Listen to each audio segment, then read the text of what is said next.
What's up, lots?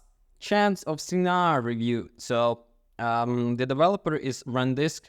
The release date is September 5th, and the publisher is Focus Home Entertainment. So this genre is kinda adventure. I should say the game is very bright and very colorful, which is buying. So just take a shoot. We often take communication for granted in these days and age, as we can easily talk to our friends, families, and loved ones in the blink of the eye. Technology enhances our ability to share our views, our passion, and our criticism, usually for the better. Well, usually, right? However, even with the so many ways to connect to one another, it's still so easy to feel isolated, and it's just as easy for communication to go abroad. We can remain in our own familiar communities without endeavoring to find common grounds with the others. Within the running newest games, Chant of Sennaar, these themes of communication, understanding, and finding a common ground are explored in engaging ways. In the shores of the nameless, hooded traveler, you wake up in the large tower where the several societies dwell on each other. As you explore each of the seamlessly disparate civilizations, you have to decipher their languages throughout the context clues by comparing one language to another. Throughout this, you learn more about their customs, their ways, their lives, and their ancient connections to the other inhabitants of the tower. In the edit, it's up to you to unite the people of the other tower to show them they have more in common than they have believed. It's a simple tale, one where the word itself and its core. It's told very effectively with a simple dialogue of what you have to translate for yourself to understand. By tasking the player with uncovering the meaning, it makes every individual a bit of a dialogue that's much more worthy of engagement. You want to speak to everyone, just to try and gain better understanding of the world you found yourself in. What's truly remarkable is seeing the language equivalence between each of the different civilizations, as it shows you that their differences are really just different viewpoints of the same concept. The languages are each very distinct too, with their own sentence structures in their own ways of handling concepts like plurals.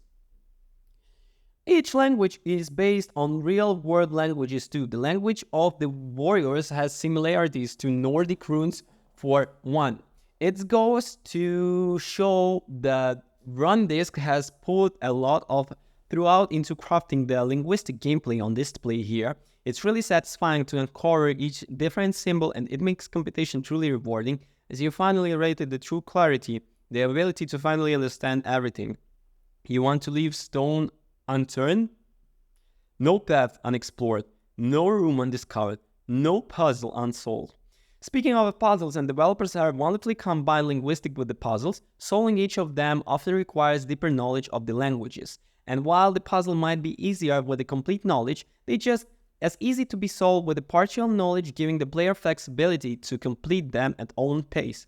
They are enjoyable and brain-teasing obstacles for the player, and while they don't distract from the core gameplay, there are welcome components working in perfect harmony.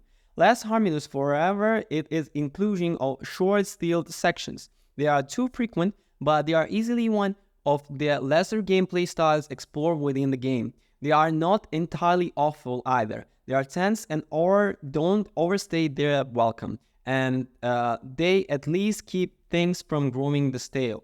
The issue is that they just pretty basic, far less engaging, and throughout provoking than the rest of the what's on offer. If you took up a larger share of the game runtime, then it will mostly like spoil the things. But the things are, they are less flexible and won't put you off the game, so as long as you work through them, the only other issue I consider would be the lack of reality or available map for the player in some portions.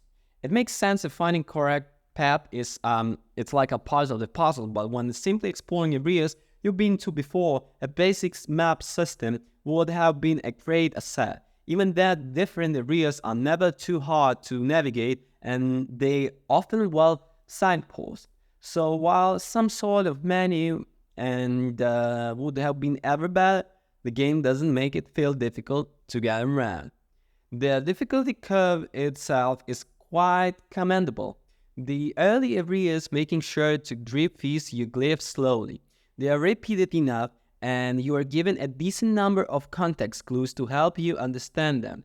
Your journal list lets you write down what you think the word means before they're relevated completely to you later on as well, so you can easily take the notes as you explore and make new assumptions.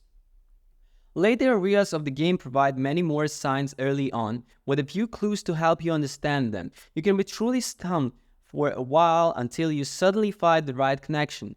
The transition from the confusion and eureka moment is key to what makes the gameplay here so satisfying. And you can't talk about this game without discussing how stunning it looks. Every scene is like a new piece that you could frame on your wall, inspired by European artists like Franco's shooting each new vista to joy eyes. Minimalistic but complex and surreal, and every layer of the tower uses a different color scheme to drive home their outward differences. Common characters design themselves like a face covering show how each is still similar in other ways too. The art direction is easily one of the many high points in the game. The soundtrack is distinct between each civilization and it's just as worthy as commendation. Running is about 10 hours long. Chants of Sennaar isn't the longest game in the world, but every hour is worth the price of administration. There is a lot of replay value, but it's sort of experience that would be a fresh play out every few years in a few mod series. It is sort of the game that's easy to recommend if you want something short and completely fresh. There aren't many experiences quite like a Chants of Sennaar. It offers linguistic gameplay that is simple to understand but can be complex to truly solve. And its messages about communication and understanding are simple but completely universal in today's world. From the aesthetics to the satisfying and engaging gameplay, it's easy to get wonderfully lost in Chants of Sennaar. Thank you for watching. Don't forget to comment and subscribe. Bye.